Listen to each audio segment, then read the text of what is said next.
तर विधानसभा उपसभापती नीलम गोरे यांनी आज लोकशाही मराठीच्या पुणे संवाद या कार्यक्रमाला उपस्थिती लावली।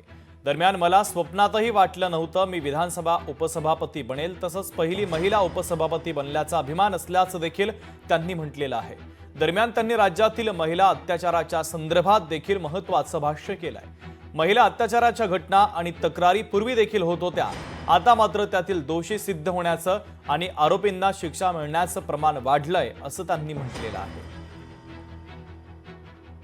त्यावेळेला हिंदू हृदय सम्राट बाळासाहेब ठाकरे यांनी माझ्यावरती 2002 मध्ये विधान परिषदेची आमदार म्हणून जबाबदारी टाकली। त्याला कधी स्वप्नात सुद्धा वाटलं नव्हतं की मी विधान परिषदेची उपसभापती होईन। 2008 मध्ये पक्षाने संधी दिली, 2014 मध्ये संधी दिली। बरेच लोकांना असं वाटतं की संधी दिली पक्षाने, मी खरंच ऋणी आहे पक्षाची। परंतु कोणी पक्षामध्ये कुठल्याही व्यक्तीला त्याच्याकडून काही ना काही पक्षाचं कार्य जे होतं ते युनिक असं काम, वेगळं असं काम ते करत असल्याशिवाय कुठलाही पक्ष असं संधी देत नसतो।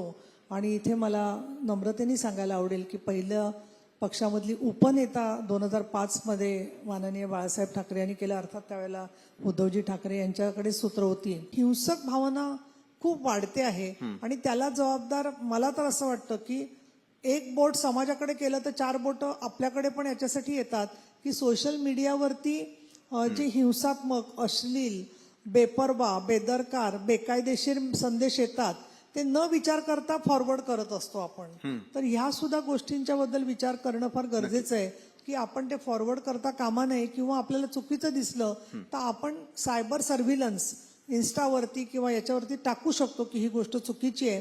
आणि दुसरं असं की पीडित महिलांना फक्त स्त्री आधार केंद्र का असावं? आज राज्य महिला आयोगी आहे, त्याही खूप काम करतायत, पण महिलांनी जाऊन महिलांच्या प्रश्नावर काम करायचं। तर मला थोडंसं असं वाटतं की आमचे जे बांधव आहेत आलेले, त्यांनी त्यांचा 10% जरी वेळ महिलांच्या न्यायासाठी वापरला तर कन्व्हिक्शन रेट जो आहे तो 50% पोहोचलेला दिसेल। लोकशाही मराठी ऐका, पहा, जागरूक रहा।